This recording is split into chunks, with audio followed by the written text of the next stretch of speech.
Hello dear students, welcome to the official YouTube channel of Hasmukh Goswami College of Engineering. Myself Professor Tanmay Kumar Pandit, and today in this video lecture we are going to study about the optics mechanism when the mediums are different, which is entitled as Snell's law for refraction of light. We are going to discuss about the statement of the Snell's law as well as we will prove the same. Done. Here in this animation you can see the bending of light when the light is traveling from one medium to the another. Okay, जैसे ही ये जो light rays है वो एक medium में से दूसरे medium में ट्रैवल करेगी, जैसे कि आप ये एनिमेशन में देख पा रहे हैं लाइट का बेंडिंग हो रहा है. Done. This is your incident angle जो आपने θ1 डिनोट किया है. ये आपका मीडियम 1 है. सपोज मान लो कि ये एयर है. This is the medium 2. उसका रिफ्रैक्टिव इंडेक्स C2 है. Suppose this is the medium of water. Done. And here the angle θ2 is the bending angle as well as it is also known as the refraction angle. Done. So आइए अभी हम इसको detail में study करते हैं कि ये Snell's law for refraction of light कौन सा मैकेनिज्म डिस्क्राइब करता है. The bending of light ray as it passes from air to water is determined by Snell's law. जब भी हम अगर स्नेल्स लॉ की बात करेंगे तो दो मीडियम फिक्स रहेंगे. Medium 1 is of air and medium 2 is of water. Done. So ये जो लाइट का बेंडिंग हो रहा है वो इसी वजह से हो रहा है क्योंकि एयर का रिफ्रैक्टिव इंडेक्स कुछ अलग है, वाटर का रिफ्रैक्टिव इंडेक्स कुछ अलग है. ये भी हम आगे डिस्कस करने वाले हैं. Done. This law also applies to the bending of light by lenses. अगर मैं यहाँ पे मीडियम की अगर बात करूँ, डन, तो मैं ग्लास का मीडियम भी ले सकता हूँ. मतलब कि जो लेंस होंगे, मान लो कि वो कॉनकेव या कॉन्वेक्स कोई भी टाइप का लेंस हो, लेकिन जब भी ये लाइट एयर में से लेंस से पास आउट होके गुजरेगी तब हम ये रिफ्रैक्शन का फिनोमिना हम उसके अंदर ऑब्जर्व करेंगे. वाई?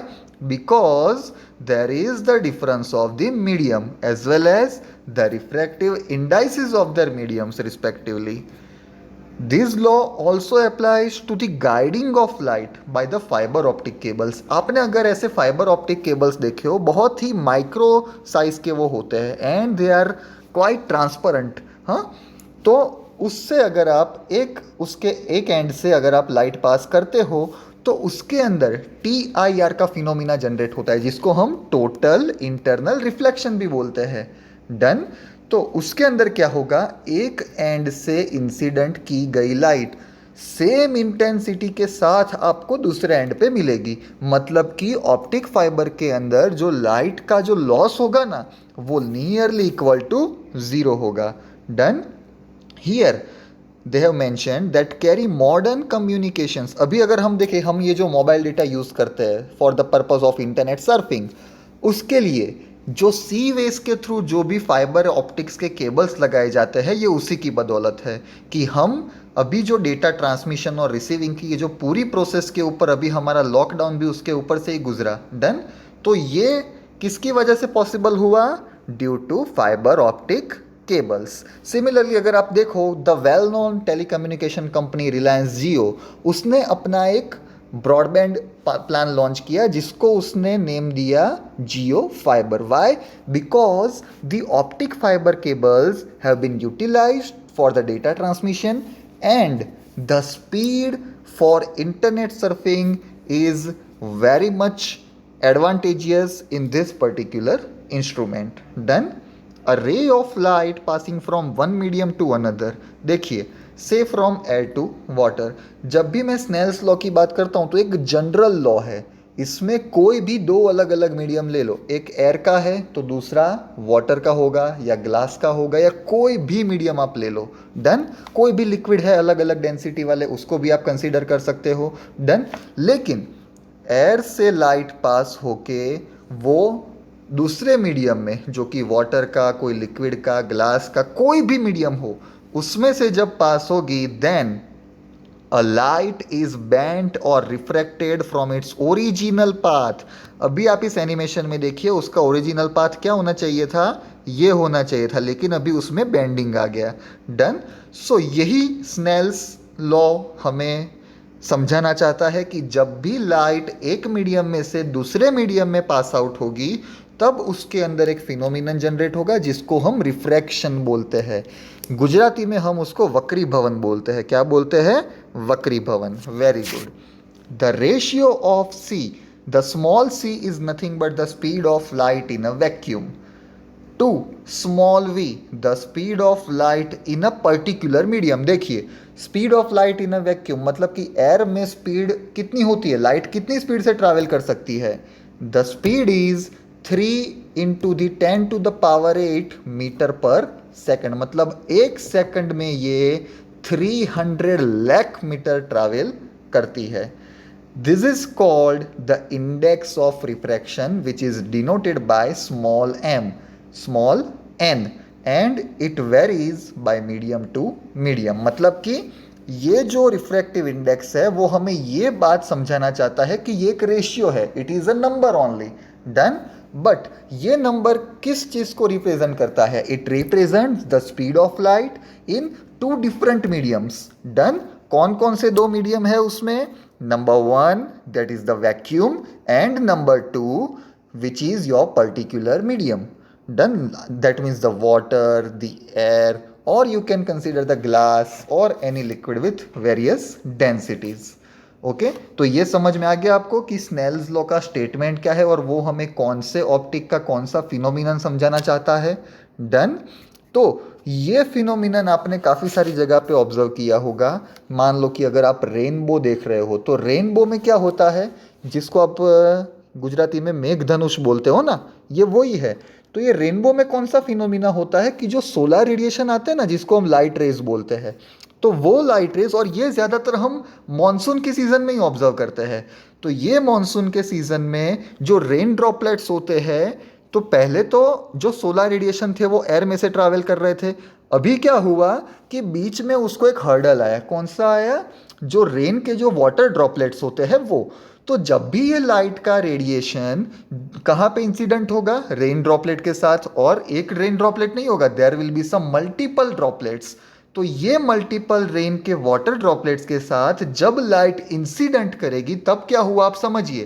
पहले हमारा मीडियम था एयर, अभी हमारा मीडियम हो गया है वाटर। तो जब भी ये मीडियम में चेंज आया तो लाइट अपने ओरिजिनल पाथ से बेंड हो गई। तो जो भी सोलर रेडिएशन का कलर था वो अभी डिफ्रैक्ट हो गया। हमें 7 डिफरेंट कलर्स अभी ऑब्जर्व करने को मिल रहे हैं। So rainbow is a well known and general example of the refraction phenomenon. Done. Very good. Now ऐसे और भी एग्जाम्पल्स हैं टीआईआर के या रिफ्लेक्शन के या रिफ्रैक्शन के, जो आप ऑप्टिक फाइबर केबल में भी ऑब्जर्व कर सकते हो। Right now we are going to study about the theoretical proof. Done. Here in this pictorial representation you can consider the two different mediums. This is the medium 1 whose refractive index is n1. Here is the medium 2 and its corresponding refractive index value is n2.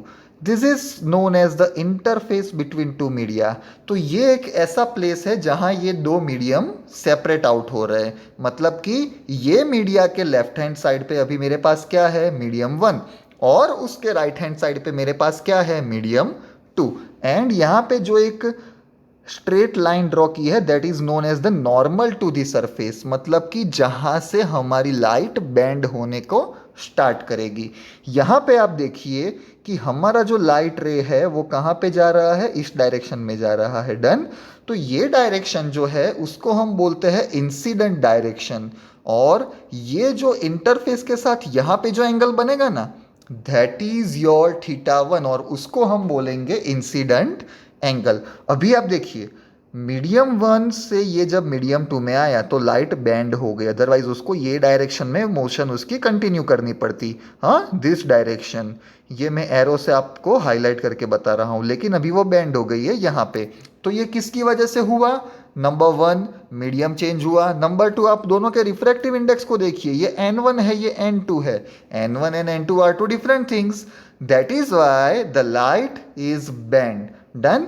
और यहाँ पे आपको ये जो bend देखने को मिल रहा है तो डायरेक्शन भी डिफरेंट हो गई, डाइवर्स हो गई, और ये जो एंगल है वो एंगल है refraction angle, that is your theta 2।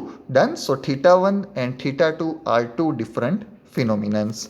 So this is your medium 1, this is your medium 2, और उसी की वजह से दोनों के रिफ्रैक्टिव इंडेक्स में जो वेरिएशन आया उसी की वजह से लाइट ने अपना ट्रैवल पाथ चेंज किया। डन। अभी सेम चीज को अगर मैं मैथमेटिकल एक्सप्रेशन में लिखना चाहूं तो उसका एक रिलेशन भी स्नेल ने डिराइव किया। The relation is like this, if you multiply the refractive index n1 with the sinusoidal function of the incident angle will be exactly equal to the product of the refractive index of medium 2 and the sinusoidal angle of which angle? Theta 2 is the refraction angle. Done. So the equation has been termed as n1 sin theta 1 is equal to n2 sin theta 2. This is the well-known relation which you are going to utilize in several optical applications of the science field. Done. So this equation you have to remember. Now, what are the refractive index for some general mediums? Done. तो ये हम देखेंगे कि कुछ जो general mediums है जिसको हम डे टू डे लाइफ में ऑब्जर्व भी करते हैं तो उसके रिफ्रेक्टिव इंडेक्स અને ગુજરાતીમાં એને વક્રી ભવનાંક કહેવાય. શું કહેવાય? વક્રી ભવનાંક. सो डिफरेंट डिफरेंट मीडियम्स के हमारे पास डिफरेंट डिफरेंट रिफ्रैक्टिव इंडेक्स है और ये मैंने यहाँ पे कुछ टेब्यूलर फॉर्म्स में भी डिस्प्ले किया है. वैक्यूम का आप देखिए वैक्यूम मतलब एयर, और एयर का रिफ्रैक्टिव इंडेक्स होता है 1. डन. एंड अगर आप उसको वैक्यूम मतलब कि प्योर एयर, और एयर में जो गैसियस मॉलिक्यूल्स भी रहते हैं उसकी वजह से थर्ड या फोर्थ डेसिमल पॉइंट्स में हमको चेंज ऑब्जर्व मिलता है, that is 1.000293. This is the refractive index of air which is inclusive of some gaseous particles also. Then comes water 1.333. This is of water. CF4 carbon tetrafluoride उसका refractive index है 1.461. And diamond जो medium है उसके अंदर भी आप TIR phenomenon observe करोगे. आप आज एक वीडियो देखना, light passing through the diamond, YouTube में आप ऐसे सर्च करना, आपको काफ़ी सारे वीडियोस मिलेंगे और आप ये प्रोसेस ऑब्जर्व करना कि रिफ्रैक्शन क्या होता है. डन. और डायमंड का रिफ्रैक्टिव इंडेक्स है 2.419. ओके. तो ये कुछ वेल नोन मीडियम्स है, उसके रिफ्रैक्टिव इंडेक्स की वैल्यूज़ भी आपको याद रखनी है जो मे बी आपकी इंटरनल या GTU की एक्सटर्नल एग्जाम में भी आपको 1 मार्क्स में पूछ सकते हैं. डन.